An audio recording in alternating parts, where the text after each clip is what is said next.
जयकार रखेंगे। स्वामी श्री सर्वेश बाबू जी महाराज। जय श्री कृष्ण।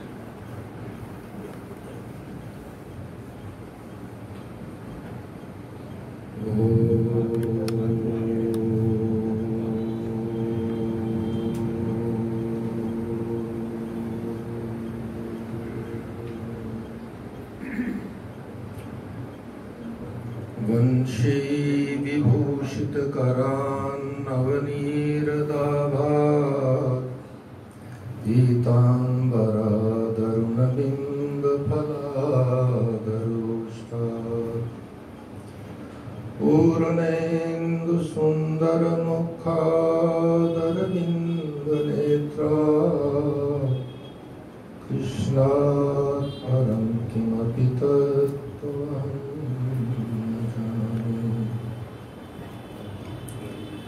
सर्वमंगलमांगल्ये शिवे सर्वार्थसाधिके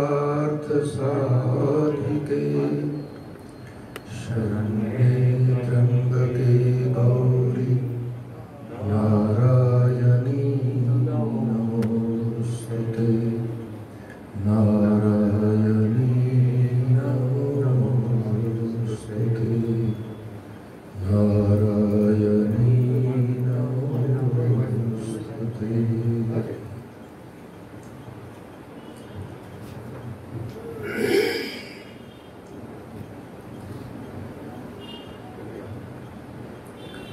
अर्चनीय वंदनीय ब्रह्मलीन इस संस्था के आदि संस्थापक कर्णधार पूज्यपाद श्री बाल योगी जी महाराज के चरणों में बार बार प्रणाम करते हुए व्यासपीठ पर आसीन हमारे परम वंदनीय काका जी, हमारे परम स्नेही कुरुक्षेत्र से पधारे हुए आचार्य श्री सुखदेवाचार्य जी महाराज एवं मंचस्थ समस्त वंदनीय संत चरण, आप सभी भगवत चरणानुरागी भक्त महानुभाव एवं मातृशक्ति,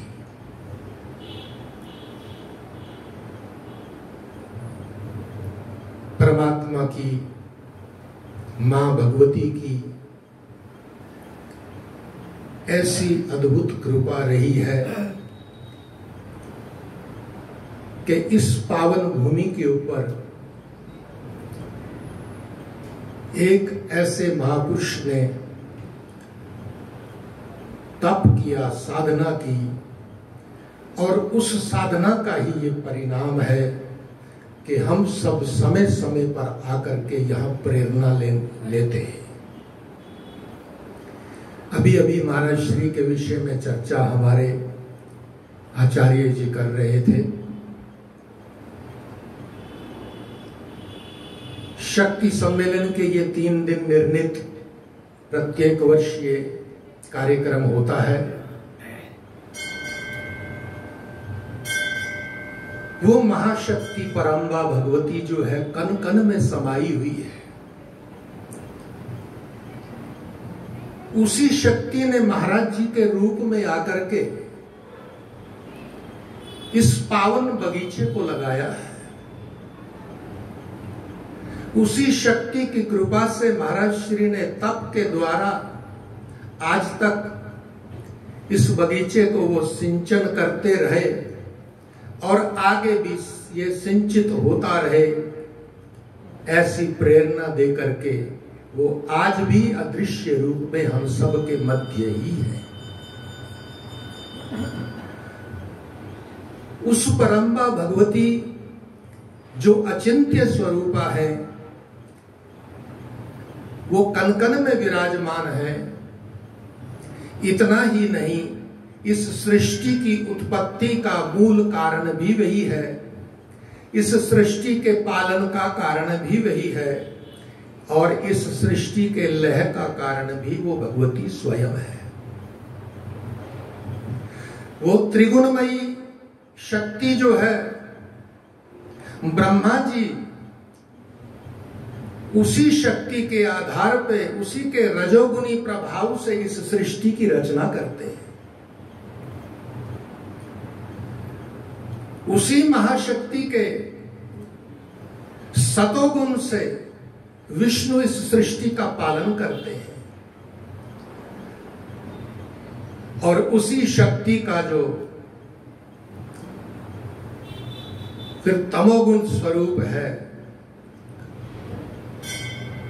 उससे भगवान शंकर इस सृष्टि का लय कर देते हैं। ब्रह्म और शक्ति एक ही तत्व है, किंतु जब लीला क्षेत्र में परमात्मा अवतार लेकर के आते हैं तो वही शक्ति परमात्मा से भिन्न प्रतीत होती है।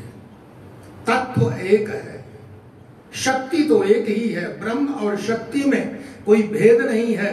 किंतु जब परमात्मा, जो निर्गुण निराकार स्वरूप है परमात्मा का, वही परमात्मा जब सृष्टि की रचना होती है और वो परमात्मा अवतार रूप में जब सगुण रूप में प्रकट होते हैं, तब कई बार ऐसा प्रतीत होता है कि वो परमात्मा भी उस शक्ति के आधार पे, उस शक्ति को ही मूल रूप से उसका आधार लेकर के ही संसार में आते हैं।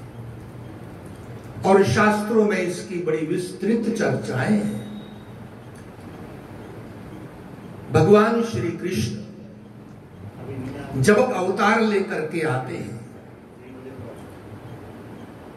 तत्व एक ही है, ब्रह्म और शक्ति एक ही तत्व है, लेकिन जब परमात्मा को संसार का, सृष्टि का कार्यभार जो है उतारने के लिए जब रूप लेकर के परमात्मा आते हैं, तो वो परमात्मा उस महामाया को ही अपना जो है, उस महामाया का ही आश्रय कहें, अथवा तो उस महामाया को ही आज्ञा करके एक ऐसी लीला करते हैं कि परमात्मा जो है फिर जगत में आकर के इस धरती के भार को उतारते हैं। भागवत में प्रसंग आता है, जिस समय भगवान के अवतार का प्रसंग आया, देवकी जी के 6 पुत्रों को कंस ने मार डाला। उसके बाद परमात्मा अब जगत में तो आना चाहते हैं, किंतु परमात्मा एक ऐसी अद्भुत लीला करते हैं। परमात्मा सोचते हैं कि अब मुझे यदि संसार में अवतरित होकर के जाना है तो उस महाशक्ति के बिना यह कार्य संभव नहीं होगा। तब परमात्मा उस महामाया को याद करते हैं। परमात्मा उस महामाया को आदेश करते हैं कि हे मां भगवती परम्बा, अब तुम सहाय हो तो मैं संसार में इस अवतार कार्य को पूरा कर पाऊंगा। तब उस महामाया को परमात्मा आज्ञा करते हैं कि तुम अब पहले एक काम करो तो ही मेरा कार्य बनेगा। क्या? तो वह परमात्मा जो है उस महामाया, उस परम्बा, उस भगवती, उस शक्ति को आदेश करते हैं कि तुम एक काम करो, तुम अब ब्रज में आओ। कच्छ देवी ब्रजम भद्रे गोप गोभिर अलंकृतम रोहिणी वसुदेवस्य भार्यास्ते नंद गोकुले। हे महामाया, हे महाशक्ति, तुम एक कार्य करो, एक कृपा करो। अब तुम जो है ब्रज में जाओ और तुम्हें ब्रज में जाकर एक कार्य करना है। क्या कार्य करना है? महामाया को परमात्मा आदेश करते हैं कि हे भगवती, देवकी जी के गर्भ में मेरा ही अंश, जिसे शेष के रूप में जाना जाता है, वो देवकी के गर्भ में है। इसलिए तुम एक काम करो, उस मेरे अंश को यहां से नंद बाबा के यहां वसुदेव जी की जो भारिया जो है, तो रोहिणी जी हैं, उनके गर्भ में प्रवेश कराओ। आगे चल करके वो अंश बलराम जी के रूप में प्रकट हो जाएगा। फिर तुम ऐसा करना, तुम यशोदा के यहां प्रकट हो जाना, और मैं देवकी के यहाँ प्रकट हो जाऊंगा और आगे जगत का कार्य जो है, कार्यभार जो है वो सफल हो जाएगा।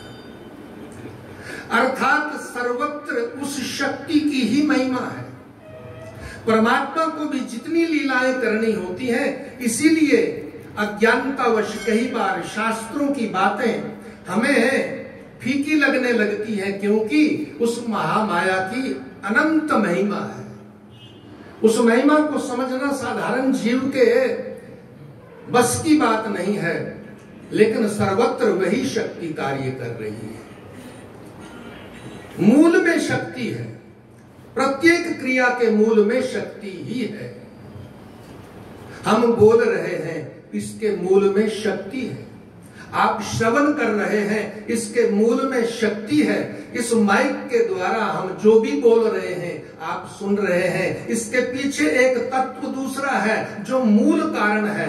जैसे बिजली जो है, यदि नहीं हो तो ना ये माइक बोल सकता है, ना ये ध्वनि का विस्तार हो सकता है। इसी प्रकार से बिजली की तरह यदि शक्ति तत्व नहीं है तो संसार की कोई भी क्रिया संभव नहीं है। प्रत्येक क्रिया के पीछे वही शक्ति तत्व है। तो परमात्मा भी जब सगुण साकार रूप में आते हैं, यद्यपि तत्व एक ही है, भिन्न नहीं है, किंतु फिर भी संसार में परमात्मा जब जब भी आते हैं, उस महामाया का ही परमात्मा आश्रय करते हैं। कहीं कहीं शास्त्रों में ऐसा वर्णन मिलता है कि परमात्मा उस भगवती की आराधना करते हैं।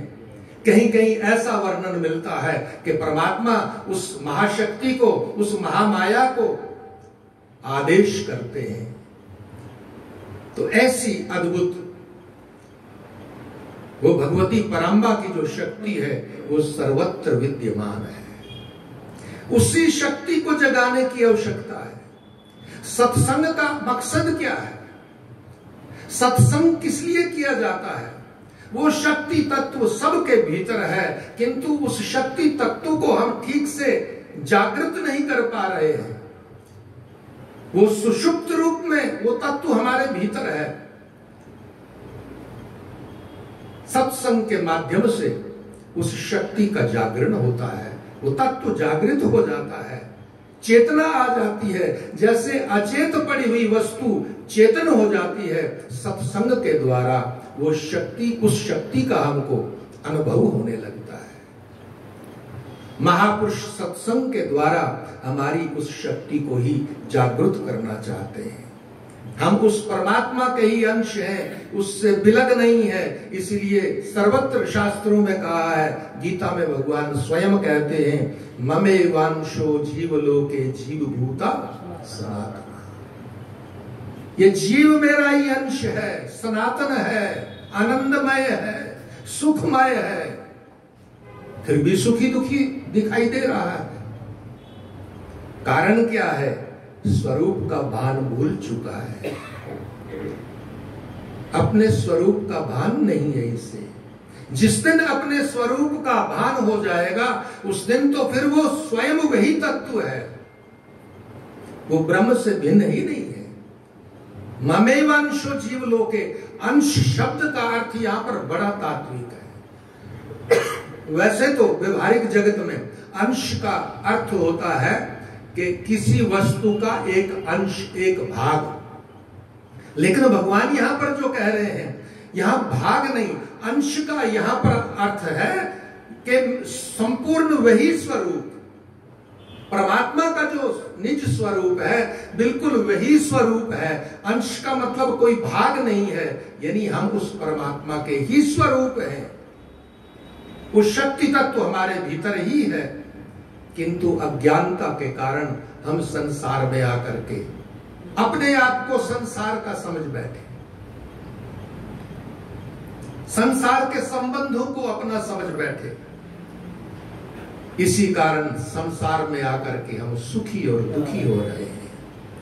अन्यथा सुख और दुख का कोई कारण नहीं है, क्योंकि हमारे भीतर वही परमात्मा तत्व है, हमारा स्वरूप वही है, आनंदमय स्वरूप है। सुखी दुखी इसलिए हो रहे हैं कि जो नश्वर पदार्थ है, जिस संसार से के साथ हमारा यथार्थ संबंध ही नहीं है, किंतु हम संबंध मान बैठे हैं, अज्ञानतावश संसार को अपना मान बैठे हैं। बाकी सर्वत्र एक ही सत्ता है, परमात्मा सत्ता, वही शक्ति तत्व जो सर्वत्र कार्य कर रहा है।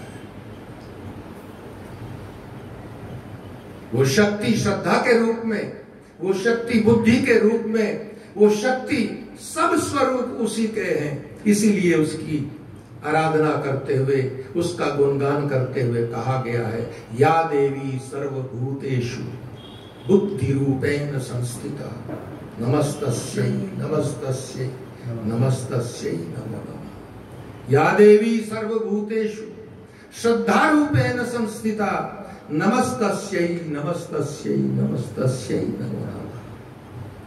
सब रूप में वही शक्ति तत्व है। हमारे बुद्धि के रूप में भी वही शक्ति विराजमान है, किंतु उस बुद्धि का यथार्थ उपयोग हम सत्संग के द्वारा सीखेंगे। बुद्धि का उपयोग जीवन में क्या है, श्रद्धा कैसी हो, ये उस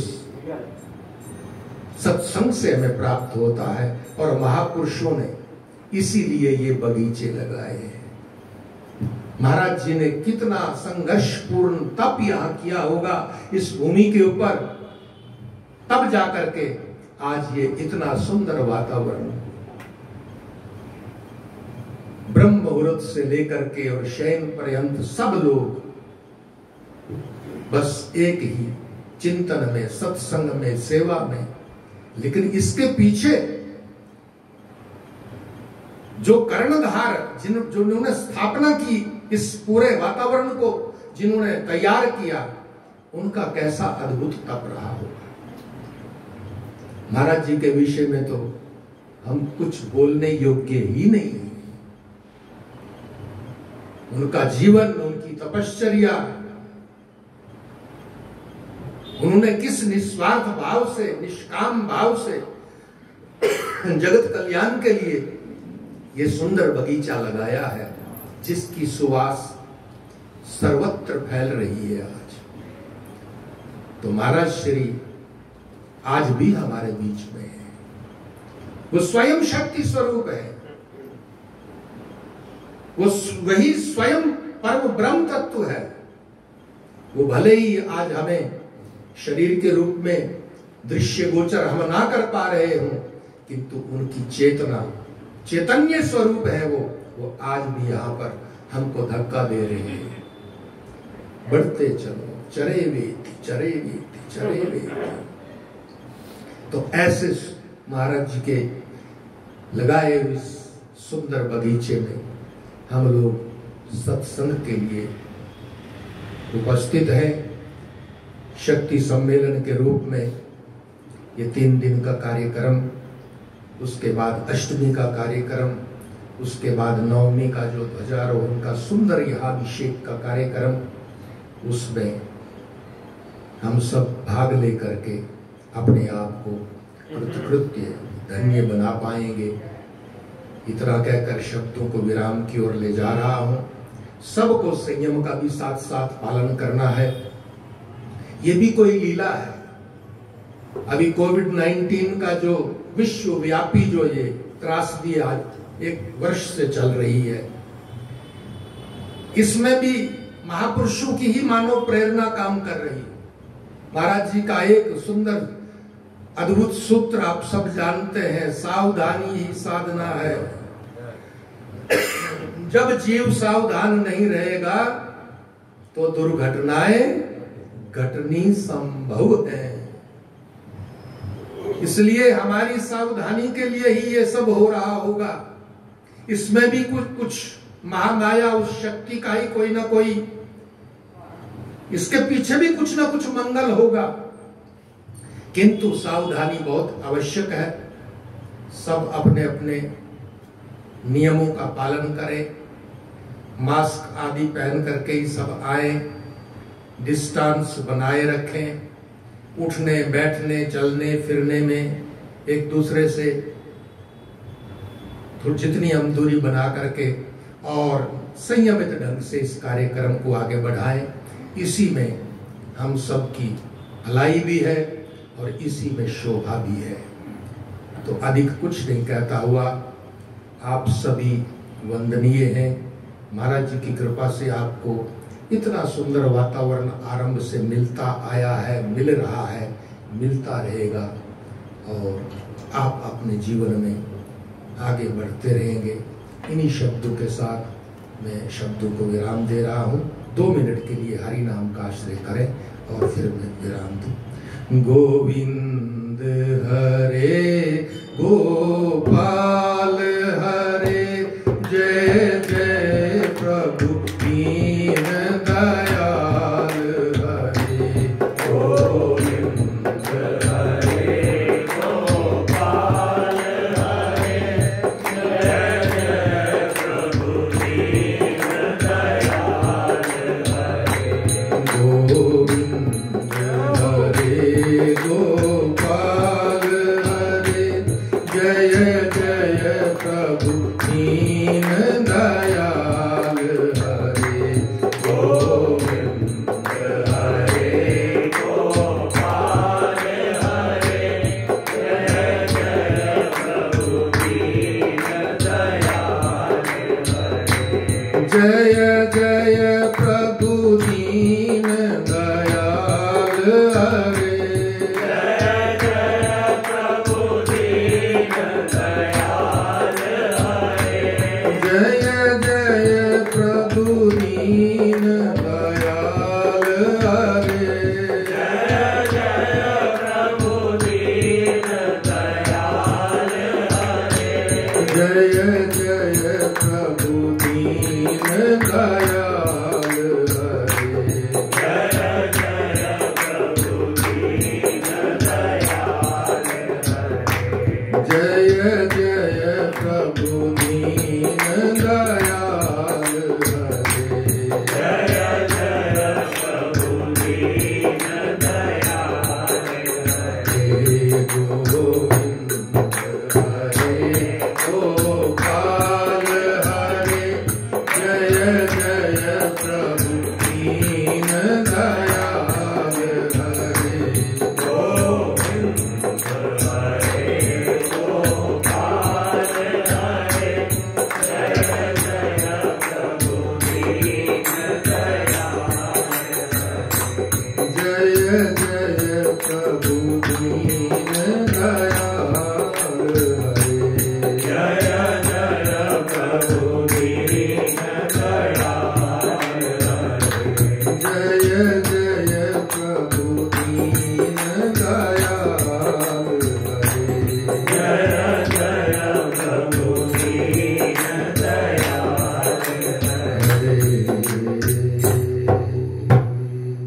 सर्वे भवन्तु सुखिनः, सर्वे सन्तु निरामया, सर्वे भद्राणि पश्यन्तु, मा कश्चित् दुःखभाग् भवेत्। ॐ पूर्णमदः पूर्णमिदं पूर्णात् पूर्णमुदच्यते, पूर्णस्य पूर्णमादाय पूर्णमेवावशिष्यते। ॐ शान्ति शान्ति।